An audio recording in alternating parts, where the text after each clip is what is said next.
Informe de Estados Unidos sobre violaciones de los derechos humanos denuncia impunidad absoluta del régimen cubano. ¿Cómo están, amigos? Bienvenidos a Noticias Importantes. Esperamos sus opiniones en los comentarios. Comenzamos. El documento abarca 42 páginas y recoge ejecuciones y torturas por motivos políticos, tratos crueles, inhumanos y degradantes a disidentes políticos detenidos y presos por la seguridad del Estado.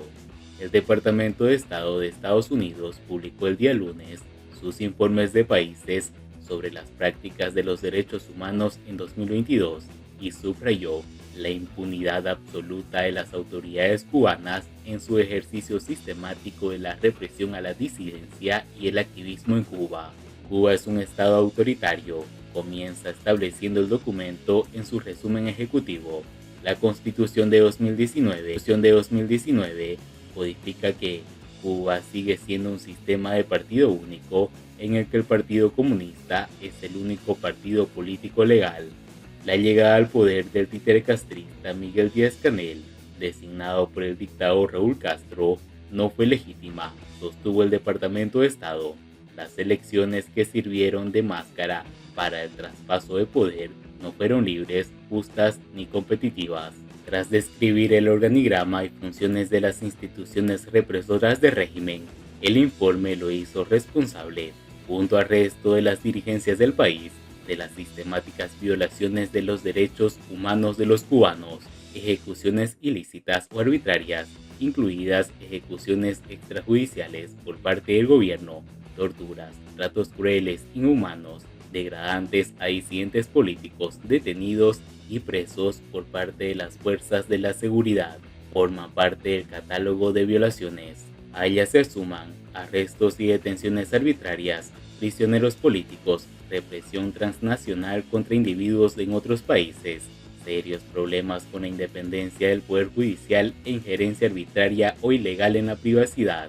El Departamento de Estado también hizo responsable al régimen de La Habana de restricciones graves a la libertad de expresión y de los medios de comunicación, incluida la violencia o las amenazas de violencia contra periodistas, la censura, los arrestos o los enjuiciamientos injustificados a los periodistas y la aplicación o amenaza de aplicación de leyes penales contra la difamación para limitar la expresión, la censura en Internet, la interferencia sustancial con el derecho a la reunión pacífica y la libertad de asociación, incluidas leyes demasiado restrictivas sobre la organización, financiación o funcionamiento de organizaciones gubernamentales y de la sociedad civil, también fueron denunciadas en el informe.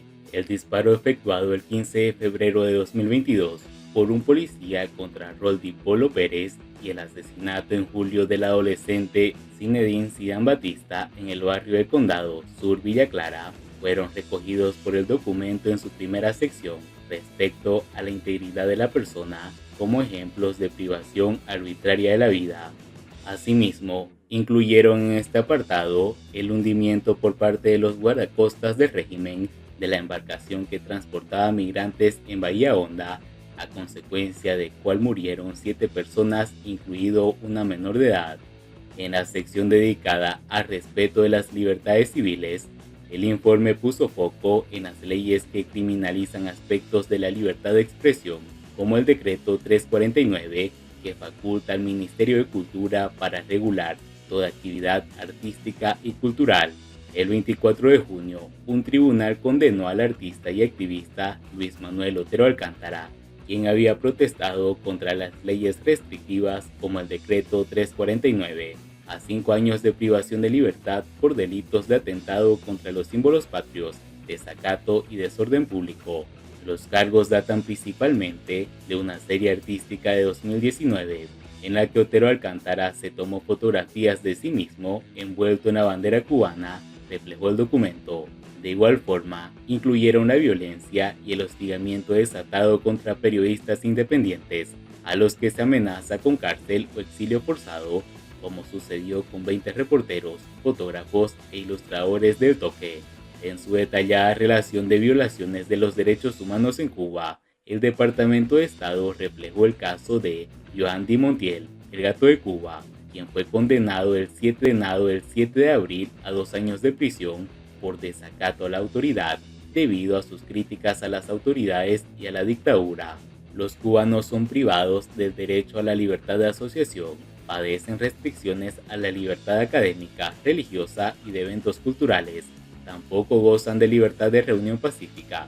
Las damas de blanco son un ejemplo que cita el informe, o la libertad de circulación y el derecho a salir del país. La figura de los regulados, personas a las que no se autoriza entrar o salir del país, o el empleo de los destierros forzosos contra activistas, caso de los reporteros independientes Esteban Rodríguez y Héctor Valdés, también fueron denunciados. En el caso de la libertad para participar en el proceso político, el informe desmontó la versión endulcorada que ofrece el régimen cubano sobre sus procesos de participación política y sentenció que en Cuba las elecciones no son libres ni justas. La Constitución consagra el gobierno del partido único del PCC. No se permite la expresión política fuera del Partido Comunista. Los ciudadanos no pueden formar partidos políticos ni postularse como candidatos de partidos políticos que no sean el PCC. Los candidatos para el cargo deben ser nominados por una organización de masas del PCC y aprobados por funcionarios locales del partido, señaló el Departamento de Estado, resaltando el caso de José Daniel Ferrer, líder de la Unión Patriótica de Cuba, UNPACU, el rapero Michael Osorbo, ganador de 2 premios Grammy por Patria y Vida, y del joven Luis Robles, manifestante pacífico condenado a 5 años de prisión, entre otros. El informe llegó a la conclusión de que el régimen cubano utiliza la tortura y otros tratos o penas crueles, inhumanos y degradantes, así como abusos relacionados contra los que se les oponen. La es generalizada. No se conocen los casos de enjuiciamiento de funcionarios gubernamentales por abusos contra los derechos humanos, concluyeron los funcionarios del Departamento de Estado.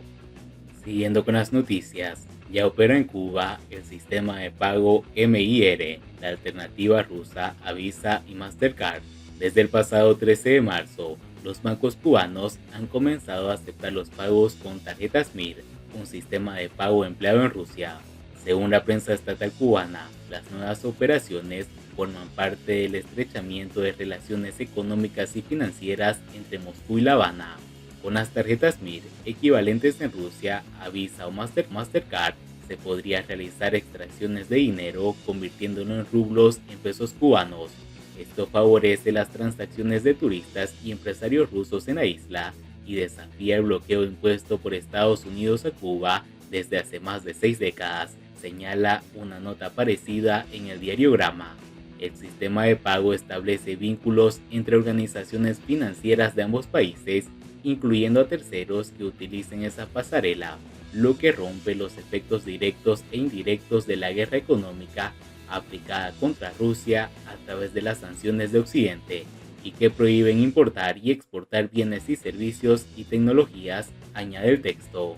El embajador ruso en La Habana, Andrei Guskov, dijo que la puesta en marcha de este sistema debe tener un efecto positivo en el aumento del flujo de turistas rusos a la isla. Asimismo, el profesor titular Luis René Fernández, investigador del Centro de Investigaciones de la Economía Internacional de la Universidad de La Habana, ha valorado el aporte a la balanza de pagos y que, con ello, Cuba puede importar bienes y servicios de la nación euroasiática, además de proteger los vínculos bilaterales del impacto negativo del bloqueo.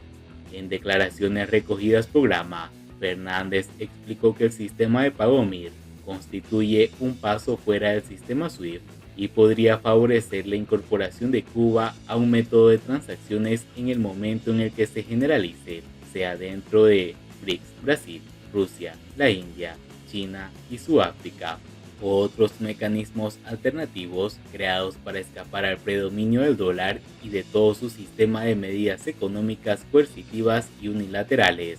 Desde hace años, los cubanos utilizan algunos servicios en línea de bancos rusos a espalda del gobierno. Las páginas permanecen abiertas en la isla e incluyen a Cuba en sus servicios. Otro método que ha sido utilizado por cubanos en el mercado informal en su afán de libertad financiera tiene que ver con las criptomonedas. Y bien amigos, así vamos terminando las noticias importantes del día de hoy. Por favor, nos ayudarían mucho compartiendo las noticias y así poder informar a muchas más personas de la verdadera realidad en Cuba. Patria y vida mis hermanos, nos vemos en el siguiente informe.